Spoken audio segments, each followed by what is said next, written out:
Bonjour et bienvenue sur ma chaîne Mais que fait la maîtresse? Si jamais tu ne me connais pas, je m'appelle Marina et je suis professeure des écoles et je suis aussi autrice chez Vuibert. Je te dis ça parce qu'aujourd'hui, je suis là pour te présenter une vidéo qui est généralement très attendue.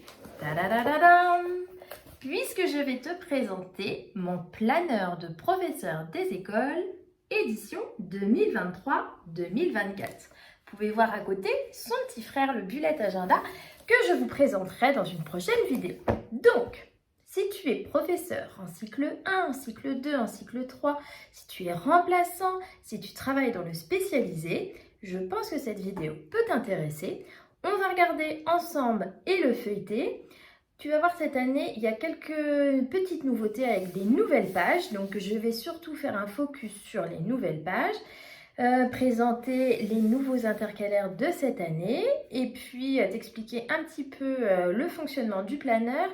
Et puis j'avais fait une petite boîte à questions sur Instagram où je t'invite à me suivre si tu n'y es pas. Donc comme ça, je vais pouvoir répondre aussi à vos questions. Si jamais tu l'as déjà précommandé, que tu as envie d'avoir la surprise, il est temps de t'arrêter maintenant et de garder la surprise. Il sort le 10 mai en librairie. Vous pouvez le retrouver partout, Fnac, Amazon, Cultura, chez votre petit libraire. Vous pouvez même le précommander chez vos petits libraires. Comme ça, il y a certains libraires qui ne le connaissent pas. Donc, je suis sûre qu'ils seront très contents de les découvrir. Et puis, écoutez, on se met dans l'autre sens. Et puis, on va les feuilleter ça ensemble. On y va! Et tadam! Bon, je pense que la plupart d'entre vous, vous aviez déjà vu la couverture. On a choisi cette année un beau bleu-vert pastel avec une dominante de rose comme ça et un petit motif floral. On va retrouver la même structure classeur que l'année dernière, bien renforcée puisque on a, comme l'année dernière, les 3 rivets. Allez, on ouvre, c'est parti. Donc, comme l'année dernière, le même format, comme je disais, bien renforcé, avec des anneaux pour pouvoir enlever, rajouter, sortir les feuilles, les imprimer, bref, pour avoir un outil entièrement personnalisable. Je le dis souvent, mais on a un poste où on a plein de réalités de terrain complètement différentes. Donc, j'estime qu'on a besoin d'avoir un outil que l'on peut personnaliser en fonction de ses besoins. Alors, vous allez remarquer, pas de panique quand vous allez l'ouvrir, les onglets ne se trouvent pas en place. On les a mis cette année à la fin. Je vous explique pourquoi. On a constaté que lors des transports, quand ils vous sont livrés, les livreurs ne sont pas toujours très délicats et on se retrouvait avec certains onglets qui étaient abîmés. Là, on les a mis tout à la fin, ce qui fait qu'ils sont collés à la couverture derrière. Et dans le transport, ils vont pouvoir arriver comme ça, nickel. Donc, il vous suffira de les enlever et de venir les mettre en place au bon endroit. Mais ils sont bien là, on les regardera tout à l'heure.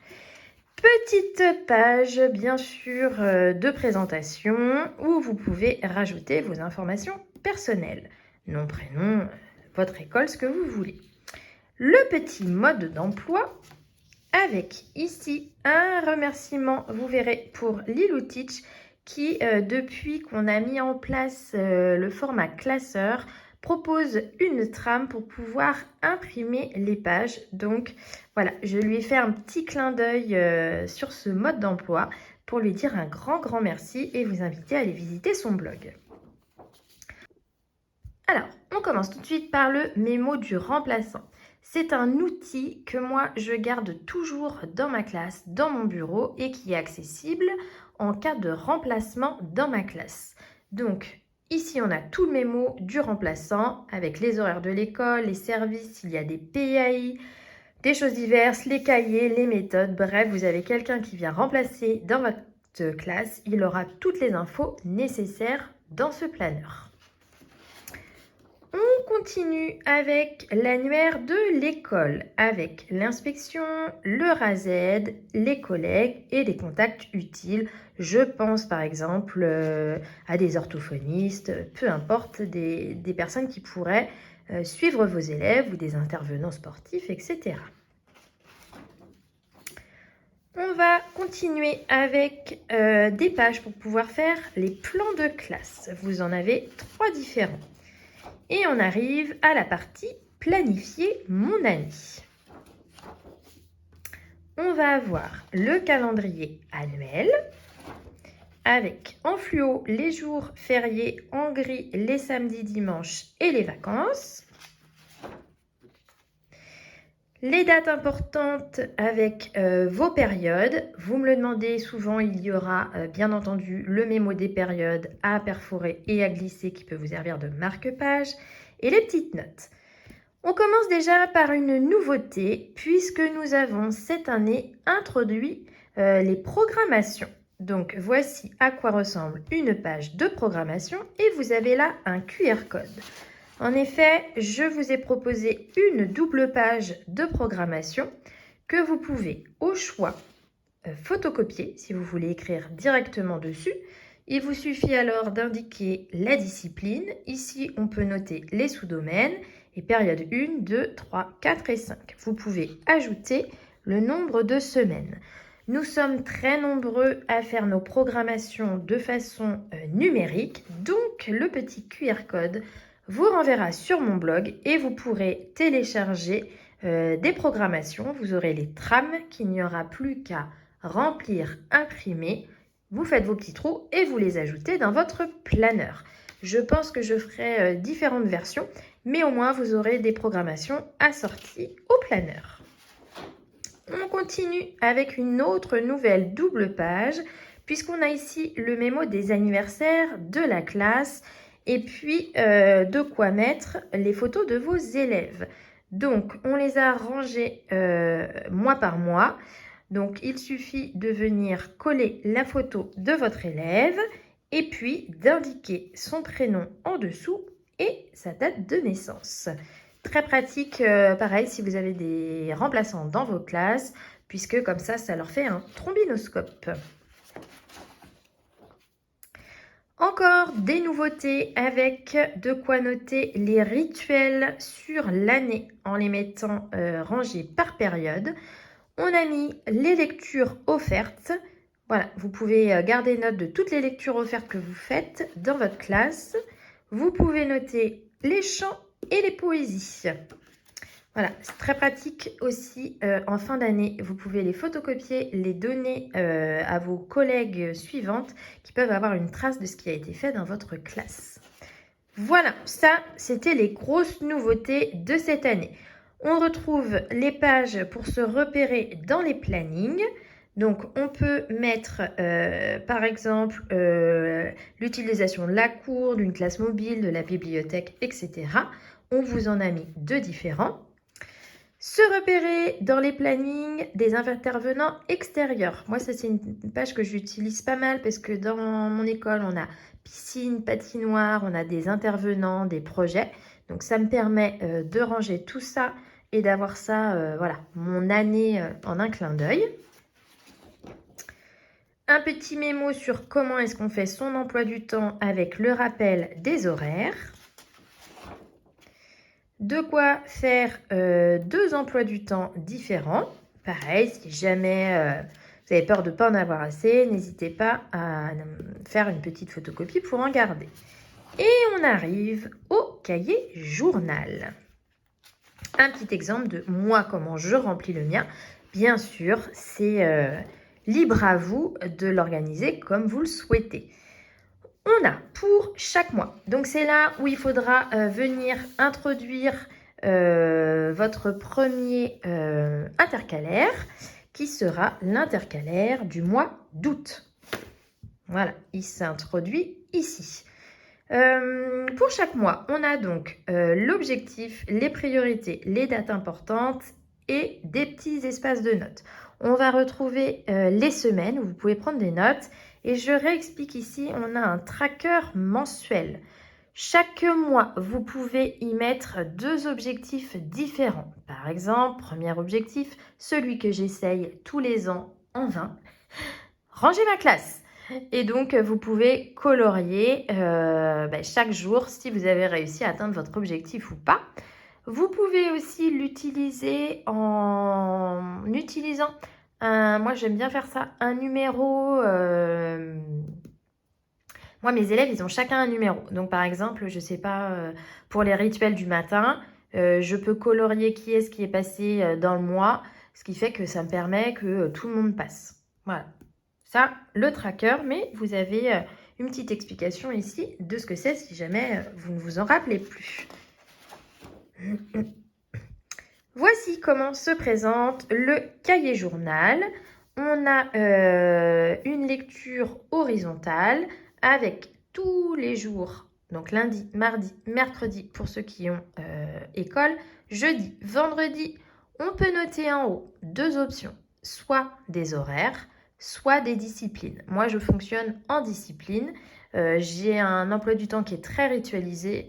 Donc, voilà, je mets ici mes rituels, ce que je fais en français, ce que je vais faire en découverte du monde, en littérature, en art, bref.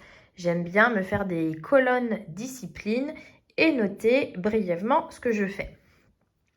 Cette année, j'avais un double niveau CE1, CE2 et j'ai largement eu la place de faire mon cahier journal dedans. Ce qui m'a fait gagner beaucoup de place, c'est la trame informatisée. Je vous rappelais au début de la vidéo, je vous ai montré le petit QR code. Il suffira de le scanner et vous pourrez avoir la trame en 3 formats différents. Vous avez le format PDF de ma collègue Lilou Teach et j'en ai fait une trame, j'ai aussi fait une trame page pour Mac et une page Word. Donc, il vous suffit de faire votre trame sur votre ordinateur, vous sortez la feuille du planeur, vous la rentrez dans votre imprimante et voilà, vous aurez juste le texte qui se mettra directement dans vos cases. 2 gros avantages, c'est que si vous avez quelque chose de très routinier, eh bien, pour faire votre cahier journal, vous pouvez laisser en place sur votre version numérique pour ne pas retaper toujours la même chose. Et on gagne énormément de place puisqu'on peut imprimer en beaucoup plus petit qu'en écriture. Donc voilà, donc ça c'est quelque chose qui est très très pratique. Je vous ferai une petite vidéo spéciale impression du cahier journal. Normalement, on a la même trame que l'année dernière pour ceux qui l'utilisaient déjà. Je vais faire mes petites vérifications quand même maintenant que je l'ai sous la main. Faire des petits ajustements s'il y a besoin. Mais voilà, si vous avez l'habitude d'avoir fonctionné avec la trame l'année dernière, ça fonctionnera exactement de la même façon cette année. Bien entendu, si vous préférez faire votre cahier journal à la main, eh bien, au contraire, allez-y. Si vous aimez mettre de la couleur, des stickers plein partout dans votre cahier journal, lâchez-vous, c'est aussi tout à fait possible. Je rappelle que le gros avantage du format classeur, c'est que vous pouvez le laisser à l'école et ne transporter, comme ce que je fais moi, que le mois en cours.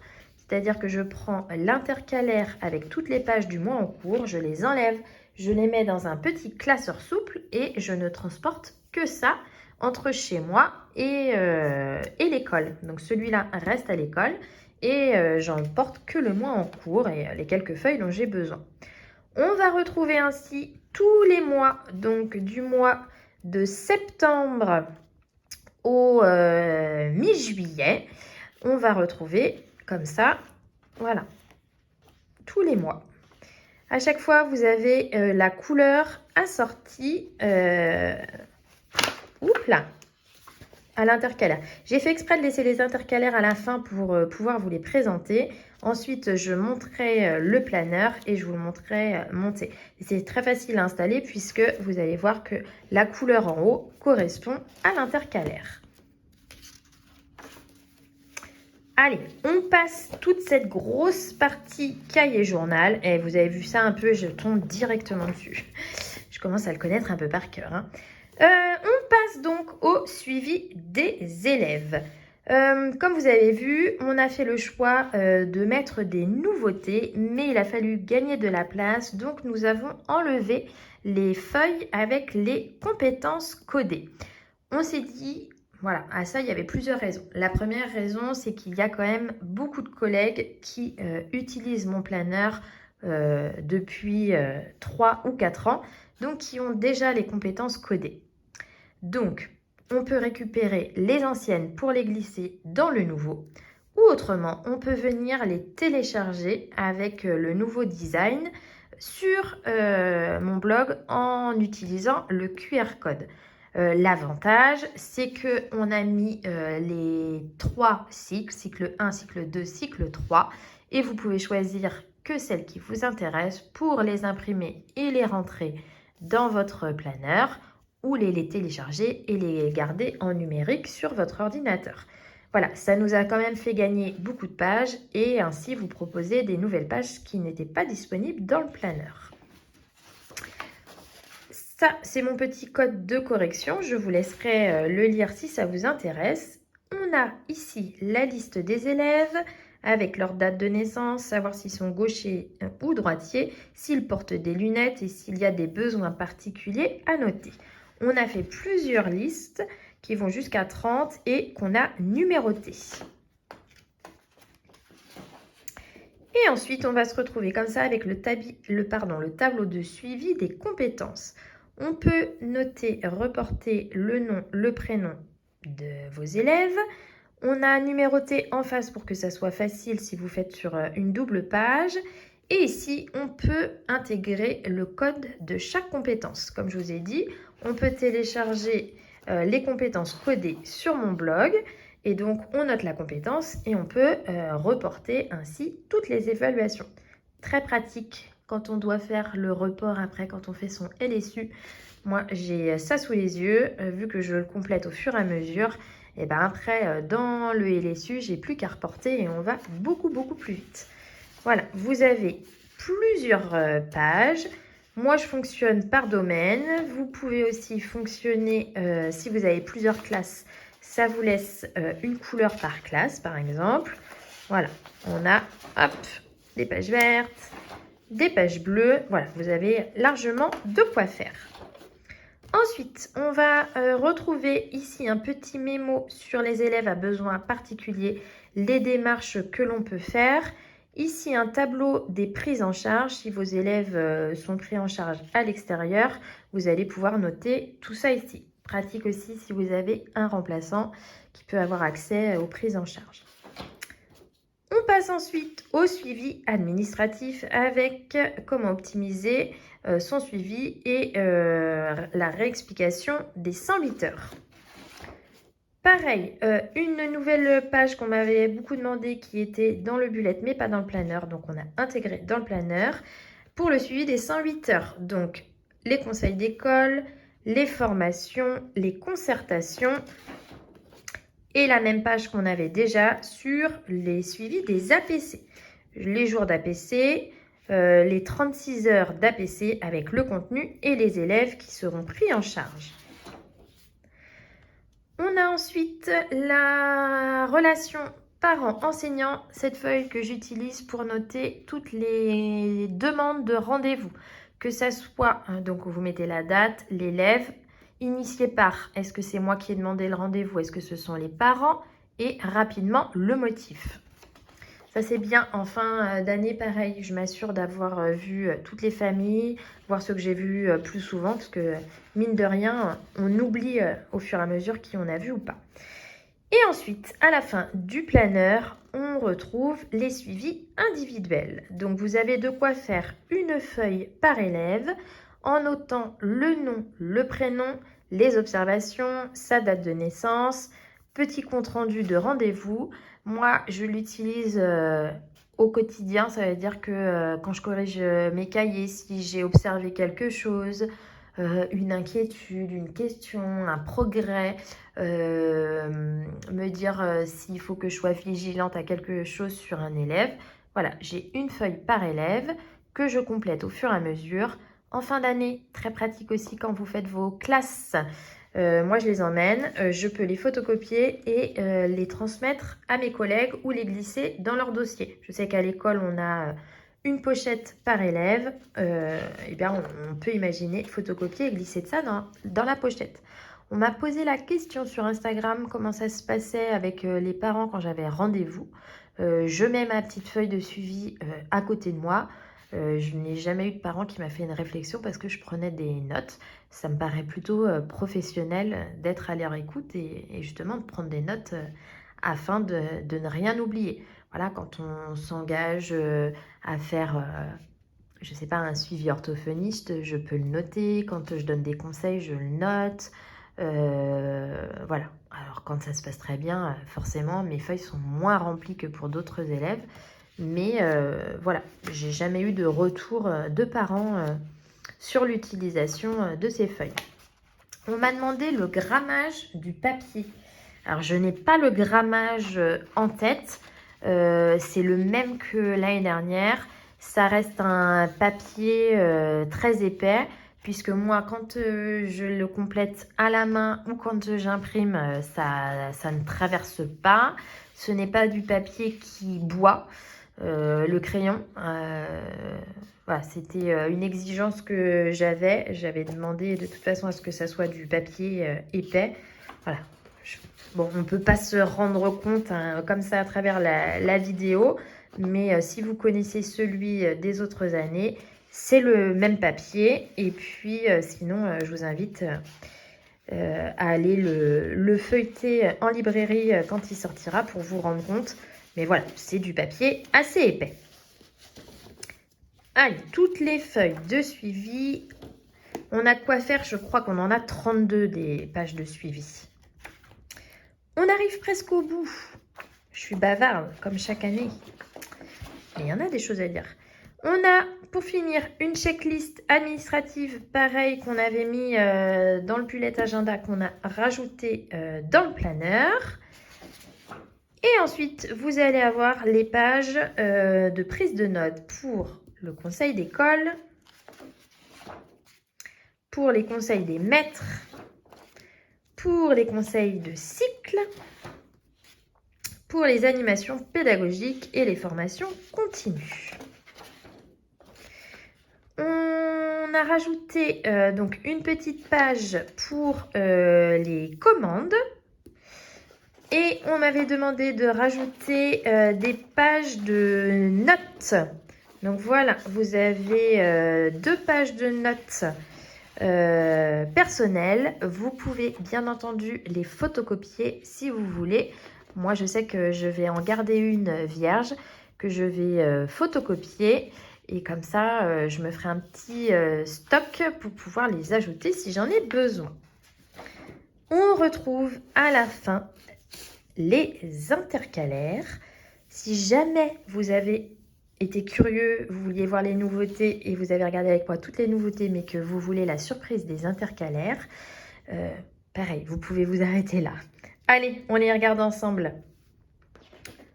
Le mois d'août, donc c'est saisonnier cette année. On va retrouver derrière chaque intercalaire toujours le petit point organisationnel. Et cette année, j'ai fait des petits focus sur des pratiques pédagogiques. Donc, avec une définition et des points forts et des précautions si on veut le mettre en place dans sa classe. Donc, au mois d'août, le conseil de coopérative, le conseil de coopération. L'intercalaire de septembre avec un petit focus sur la classe flexible. Les petites citrouilles d'octobre avec un focus sur les ateliers autonomes. Le printemps avec novembre. L'enseignement explicite. Décembre et son ou. Avec la classe inversée. Janvier, j'adore celui de janvier. Il est trop beau. Janvier avec apprendre par le jeu. Février, la pédagogie de progrès. Ah, Mars, il est beau aussi. Bon, en même temps, je les aime tous. L'évaluation positive. Avril, avec la classe dehors. Mais autour de l'enseignement avec le numérique, juin, apprendre l'attention, et juillet, avec les classes de cycle. Et voilà, ce que je fais, c'est que j'installe tous les intercalaires et je viens vous montrer ça une fois qu'il est tout monté. À tout de suite.